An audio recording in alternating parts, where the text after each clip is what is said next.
Hello student, कैसे हैं आप सब। स्टूडेंट, आज हम लोग सॉल्व करने वाले हैं कक्षा 9 के एनसीईआरटी गणित के प्रश्नावली 1.1 को। तो चलिए शुरू करते हैं।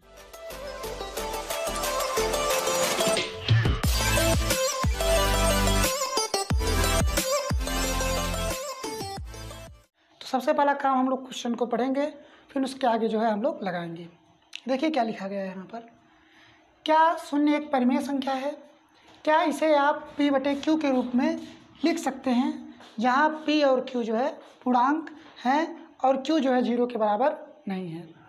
तो स्टूडेंट, हमको इस क्वेश्चन में, इस प्रश्न में हमको ये बताना है कि क्या शून्य एक परिमेय संख्या है और क्या हम जो शून्य को p/q के रूप में लिख सकते हैं, ये चीज़ हमको जो है बतानी है।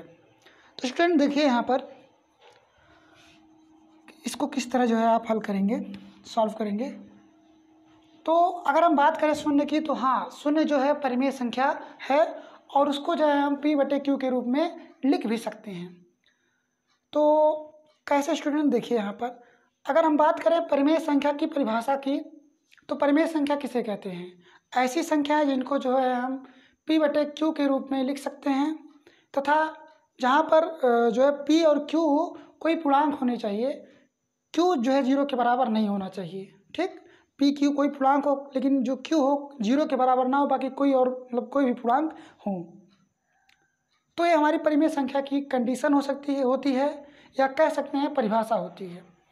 तो स्टूडेंट, अगर हम बात करें 0 की, यानी कि शून्य की, तो शून्य लिखा है हमने, 0/1 करेंगे तब भी वैल्यू आपकी शून्य होने वाली है। 0/2 तब भी जो मान होगा वो क्या होने वाला, 0 शून्य होने वाला है। 0/3 वो भी शून्य होगा। 0/4 ये भी शून्य होगा। 0 कोई भी अंक रहे यहाँ पर, -1 रहे, 0/-1 वो भी शून्य होगा। 0/-15 कुछ भी रहे यहाँ पर बटे में, अगर 0 कोई भी पूर्णांक रहे तो वही वैल्यू जो पूरा मान है, पूरा जो वैल्यू है वो शून्य के बराबर ही होगा। बट नीचे कभी शून्य ना हो। ठीक है, शून्य को छोड़कर कोई भी पूर्णांक नीचे रहता है तो वैल्यू जो है पूरी शून्य के बराबर होती है। ठीक है, 0/15 हो, 0/11 कुछ भी हो, 0/-30 हो, कुछ भी 0 के बटे हो, सिर्फ 0 के बटे, ऐसा ना हो कि बटे 0 हो, लेकिन 0 को छोड़कर बटे में कुछ भी लिखा हो तो हमारा जो वैल्यू होता है 0 के बराबर होता है। यानी हम कह सकते हैं अब जो है, हाँ, 0 को जो है हम बटे के रूप में लिख सकते हैं। ठीक, और जब हम 0 को बटे के रूप में लिख सकते हैं तो यहाँ पर हम कह सकते हैं, मतलब कहेंगे कि 0 एक क्या है, परिमेय संख्या है।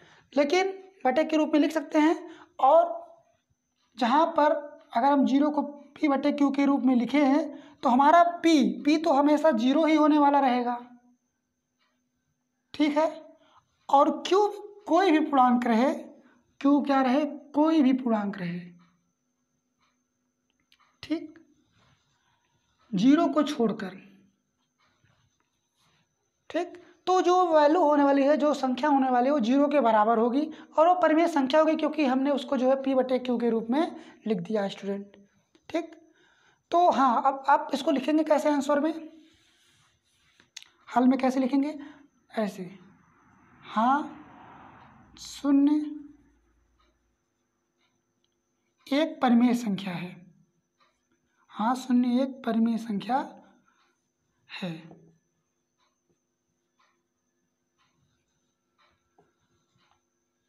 शून्य को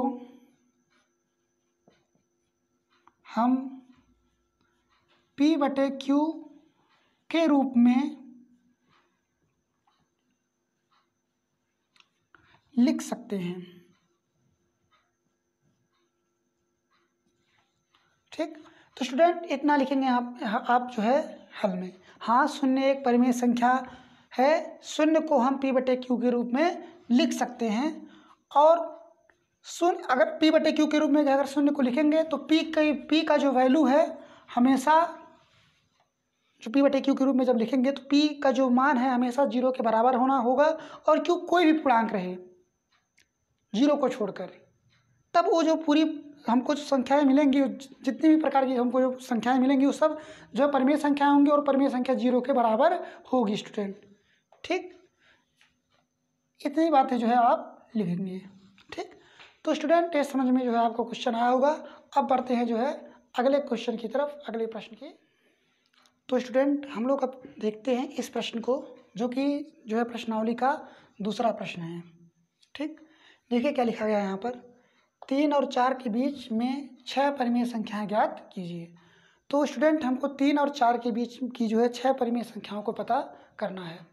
देखिए दो संख्याओं के बीच में अनंत परिमेय संख्याएं होती हैं, ठीक है, और हमको खाली 6 परिमेय संख्याएं पता करना है 3 और 4 के बीच में। तो देखिए स्टूडेंट कैसे पता करेंगे आप। तो एक काम करिए, आपको 6 परिमेय संख्याएं पता करना है। तो इसके लिए एक तरीका है कि 6, आपको अगर 6 परिमेय संख्याएं पता करना है तो 6 में 1 जोड़ दीजिए, 6 1 कितना हो जाएगा 7। ठीक है स्टूडेंट। अच्छा 3 है, अच्छा 3 के बटे हम 1 लिख सकते हैं, 3 बटे 1 कोई संख्या है उसके बटे 1 तो लिखते हैं, लिख सकते हैं, 1 बटे 1 तो होता है मतलब, ठीक है। अच्छा 4 है तो 4 के बटे भी हम क्या लिख सकते हैं, 1 लिख सकते हैं। एक काम करिए, 7 का इसके ऊपर नीचे गुणा कर दीजिए, यहाँ भी आप जो है ऊपर नीचे 7 से गुणा कर दीजिए। ठीक है स्टूडेंट, तो गुणा करेंगे यहाँ पे हो जाएगा 7 3। अच्छा स्टूडेंट यहाँ पर एक चीज़ देखिए, ये 7 ऊपर नीचे है ना, एक अगर इसको आप 7 से 7 काटेंगे तो 1, यानी हम इसमें 1 से गुणा कर रहे हैं। और किसी भी संख्या में अगर 1 से गुणा होता है तो उस संख्या के मान पे, उस संख्या की वैल्यू पर कोई प्रभाव नहीं पड़ता स्टूडेंट। यानी ये संख्या 3 ही है, बस थोड़ा सा उसका रूप जो है चेंज हो जाएगा वो 21/7। सॉल्व करोगे तो फिर वो 3 ही लिखा है इनडायरेक्टली, ठीक है। तो मतलब 7/7 से हम गुणा करेंगे इसके अंदर तो हो जाएगा ये 7 3 21, 7 1 7। ठीक, ठीक है स्टूडेंट, यहाँ भी अगर गुणा करेंगे तो 7 चौक 28, 7 1 7। ठीक है स्टूडेंट, अब हमको अच्छा ये 3 ही लिखा गया है, बस थोड़ा सा रूप इसका अलग है, तो काटेंगे 7 3 21 तो 3 होने वाला है, 7 चौक 28 तो ये 4 होने वाला है। अब स्टूडेंट 21 के बाद क्या आता है, 22 आता है। ठीक, 21/7 तो हमारा था, लेकिन 21 के बाद क्या आता है 22, 22/7। 22 के बाद 23 आता है, 23/7, 24/7, 25/7, 26/7, 27/7 और फिर आता है आपका 28/7।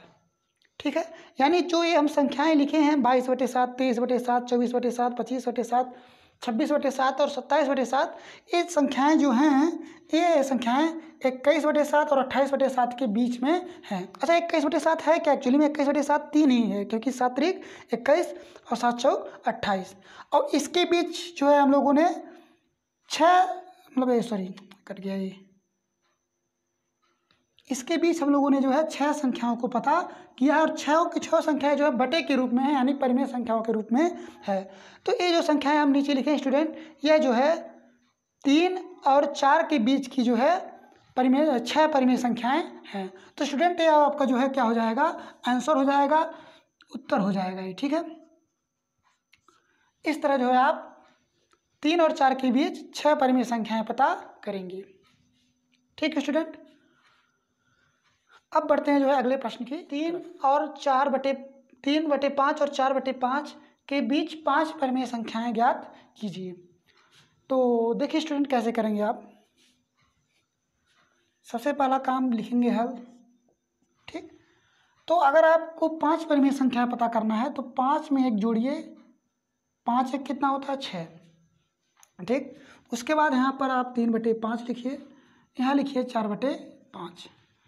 6 से ऊपर नीचे गुणा कर दीजिए, यहाँ भी 6 से ऊपर नीचे गुणा कर दीजिए। ठीक स्टूडेंट, तो 6 से गुणा करेंगे 6 3 18, 6 5 30। यहाँ भी हमने 6/6 से गुणा किया तो हो जाएगा ये 6 चौक 24 और 6 5 30। ठीक स्टूडेंट।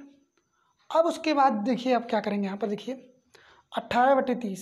अच्छा ये इनडायरेक्टली ये 3/5 ही लिखा है। अब 6/6 से गुणा करने का मतलब क्या है, 6 से 6 कटेगा 1 हो जाएगा, मतलब हम 1 से गुणा कर रहे हैं। तो यानी मतलब ये जो है यही परिमेय संख्या है। ठीक है, परिमेय संख्या के समान हम जो कई सारी परिमेय संख्याएं लिख सकते हैं। ठीक है, तो अब देखिए स्टूडेंट क्या हो जाएगा यहाँ पर 18/30। 18/30 के बाद क्या आता है 19/30। इसी तरह हो जाएगा 20/30। इसी तरह हो जाएगा 21/30, 22/30, 23/30 और तब जो है आपका 24/30 आएगा। यानी जो इतनी संख्याएं लिखे हैं हम वो 18/30 और 24/30 के बीच की सभी परिमेय संख्याएं हैं और सब की सब जो है बटे में है, यानी कि ये परिमेय संख्याएं जो है हैं।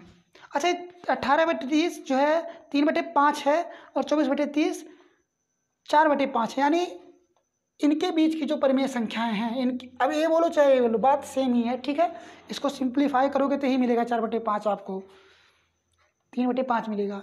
यानी जो संख्याएं आप हम लोग मतलब हमको यहाँ पर मिली हैं ये पांचों संख्याएं जो है 3/5 और 4/5 की बीच की परिमेय संख्याएं हैं। ठीक है स्टूडेंट, तो इस तरह जो है आपका ये जो हमने यहाँ पर लिखे हैं ये संख्याएं जो है 3/5 और 4/5 की बीच की परिमेय संख्याएं जो है होंगी। यही आपका जो है क्या हो जाएगा, आंसर हो जाएगा, उत्तर हो जाएगा। अब स्टूडेंट बात करते हैं जो है अगले प्रश्न की। ठीक, देखिए स्टूडेंट इस प्रश्न में आपको जो है सत्य और असत्य बताना है और कारण सहित बताना है कि जो कथन दिए गए हैं यहाँ पर वो आखिर क्यों सत्य है और क्यों जो है, अगर सत्य है तो क्यों सत्य है और अगर असत्य है तो क्यों असत्य है। तो देखिए स्टूडेंट कैसे हम लोग करेंगे आगे यहाँ चीज़ों को। लिखा गया पहले नीचे दिए गए कथन सत्य हैं या असत्य, कारण सहित अपने उत्तर दीजिए। तो सबसे पहला लिखा गया यहाँ पर इसमें जो है प्रत्येक प्राकृतिक संख्या एक पूर्ण संख्या होती है। अब ये बात सत्य है या असत्य है स्टूडेंट आप ही यहाँ पर देख सकते हैं, आप खुद सोच सकते हैं। देखिए प्राकृतिक संख्या जो होती है वो शुरू होती है 1 से स्टूडेंट, 1 2 3 4 आगे डॉट डॉट लिख देते हैं, इस तरह जो है चली जाती है ठीक अनंत तक। तो 1 2 3 4 है तो प्राकृतिक संख्या होती है। और पूर्ण संख्या की बात करें हम लोग तो पूर्ण संख्या 0 से शुरू होता है, 0 1 2 3 4 इस तरह आगे चला जाता है अनंत तक। तो स्टूडेंट इसमें क्या कहा गया है कि क्या प्रत्येक प्राकृतिक संख्या एक पूर्ण संख्या होती है। तो आप एक चक्रीय स्टूडेंट, क्या प्राकृतिक संख्याएं पूर्ण संख्या वाले संग्रह में आ रही है नहीं आ रही है स्टूडेंट। तो देखिए स्टूडेंट 1 की बात करें तो हाँ 1 भी आ रहा है, 2 भी। तो अगर आप देखें ध्यान से स्टूडेंट तो प्राकृतिक संख्या जितनी संख्याएं सब जो है पूर्ण संख्याओं में आती हैं और पूर्ण संख्या में बस 0 भर एक्स्ट्रा होता है स्टूडेंट।